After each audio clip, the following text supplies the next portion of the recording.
बोलने का मौका दिया, मौका देने के लिए बहुत बहुत धन्यवाद पूरे भिल प्रदेश की ओर से। माननीय सभापति महोदय, राज्यपाल महोदय का भाषण सुना और जो लिखा हुआ हमें दिया वो भी पढ़ा। मैं सोच रहा था कि मेरी जो विधानसभा क्षेत्र है रतलाम जिले की सेलाना आदिवासी इलाका है, हमारे पास में झाबुआ जिला भी पड़ता है, अलीराजपुर पड़ता और धार भी पड़ता। पूरी तरीके से ये मान के चलो मोटा मोटा एरिया 80% आदिवासी लोग रहते हैं। मैं सोच रहा था कि राज्यपाल महोदय के भाषण में होगा आदिवासी लोग, हमारे समाज के हमारे इलाके जो लोग हैं वो ज्यादा गरीब हालात होने की वजह से और पढ़ाई लिखाई ठीक नहीं होने की वजह से ज्यादातर लोग दूसरे इलाकों में जाते हैं मजदूरी करने के लिए। देश आजाद हुआ आज तक लगभग 75 साल से ज्यादा का समय हो चुका। आज भी रतलाम जिले के, झाबुआ जिले के, मध्य प्रदेश के अलीराजपुर जिले से, धार जिले से आदिवासी लोग पलायन पर जाते हैं। और पलायन पर जब लोग जाते हैं तो उनको क्या समस्या होती है, क्या परिस्थितियां बनती, महिलाएं छोटे छोटे बच्चे लेकर के जाती हैं, वहां मजदूर भी सुरक्षित नहीं होता, काम करते हैं फैक्ट्री में या किसी ठेकेदार के पास तो वहां पैसा भी नहीं दिया जाता है। मैं ये सोच रहा था कि राज्यपाल महोदय के भाषण में होगा बेरोजगार जो आदिवासी इलाके में जो लोग हैं, पढ़ने के बाद नौकरी की तलाश होती है। मैं ये सोच रहा था कि नौकरी की व्यवस्था होगी, कहीं से कहीं तक आदिवासी इलाके में विशेष तौर पर नौकरी के लिए कोई व्यवस्था नहीं है। मेरी सेलाना विधानसभा क्षेत्र में मैं ये सोच रहा था कि भाषण में होगा कि आदिवासी पढ़े लिखे युवाओं को प्रशिक्षित करने के लिए कोई ट्रेनिंग सेंटर खुलेगा या मेरे इलाके में छोटे छोटे उद्योग खुलेंगे जिसमें लोगों को रोजगार मिलेगा। इस प्रकार की कोई भी चीज अभिभाषण में नहीं है। मेरे जो आदिवासी इलाका है वहां से लोगों के पास थोड़ी बहुत खेती बाड़ी है। खेती बाड़ी तभी ठीक हो सकती है जब किसान को खेती करने में थोड़ी सहूलियत मिले। एक तो किसान को जब बीज खरीदना होता है तो बीज महंगा दिया जाता और नकली बीज दिया जाता। दूसरा, उसको बीज बोने के बाद में खाद की जरूरत पड़ती है किसान को, तो खाद समय पर नहीं मिलता। और तीसरा, बिजली की कैसी स्थिति होती है किसान को सिंचाई करने के लिए। सीनियर वरिष्ठ सदस्य माननीय रावत साहब ने बता दिया आपको। इस बुरे दौर से किसान गुजरता। मैं सोच रहा था कि अभिभाषण में किसानों के फायदे के लिए कुछ होगा, लेकिन अभिभाषण में ऐसा कुछ नहीं मिला।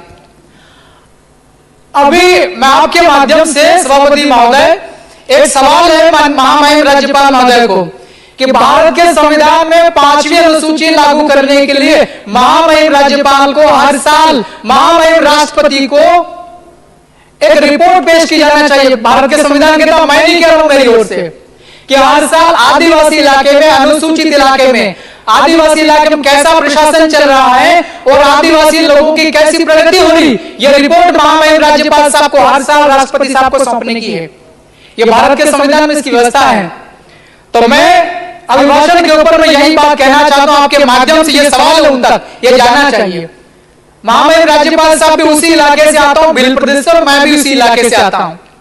तो आदिवासियों की इतनी समस्याएं क्यों ध्यान को नहीं जा रहा है? परसों के दिन में लोकसभा का सत्र खत्म हुआ और कल अभी इतने देर से सारे माननीय सदस्य कह रहे थे मोदी जी कह रहे थे। ठीक है, हम भी मानते भारत के प्रधानमंत्री माननीय हैं। इतने बुरी स्थिति आदिवासियों की आप लोगों को सूझ क्यों नहीं पड़ रही है?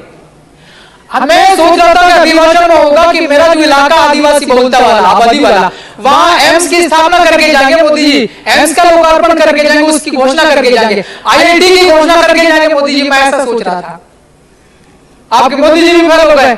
अब ये बात हो रही राज्यपाल साहब के अभिभाषण की। राज्यपाल साहब के अभिभाषण पर भी मैं सोच रहा था कि वहां एजुकेशन सिस्टम को ठीक करने की बात कही जाएगी अभिभाषण में।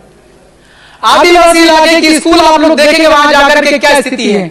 मेरी विधानसभा क्षेत्र सेलाना पड़ती, वहां पर राउटी नाम का एक कस्बा है। अभी करीब 5-7 साल पहले कॉलेज खुला। केवल 2 टीचर्स है वहां पर, केवल 2, और कॉलेज है। हम सब लोग पढ़े लिखे लोग, हम सब माननीय विधायक हैं, आप लोग पढ़े लिखे हैं। कॉलेज को चलाने के लिए कितने प्रोफेसर की जरूरत पड़ती है, कितने फैकल्टी होना चाहिए, और वो भी एक स्कूल है, वो भी जर्जर भवन, उसको PWD ने घोषित कर रखा है कि वो जर्जर है, वो स्कूल पुराना है और कभी भी गिर सकता। उसी स्कूल के अंदर में कॉलेज चल रहा है।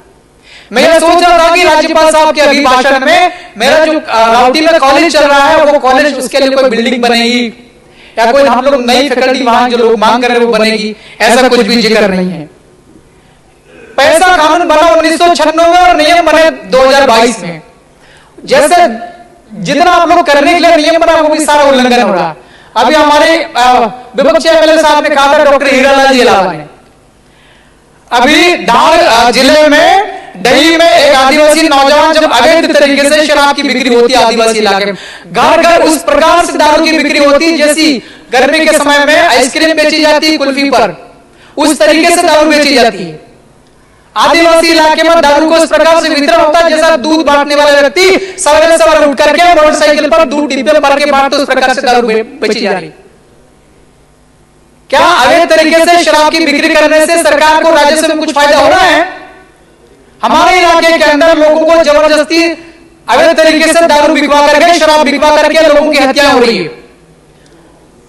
अर्जुन कनासिया करके नौजवान साथी थी, उसकी हत्या कर दी शराब माफियाओं ने।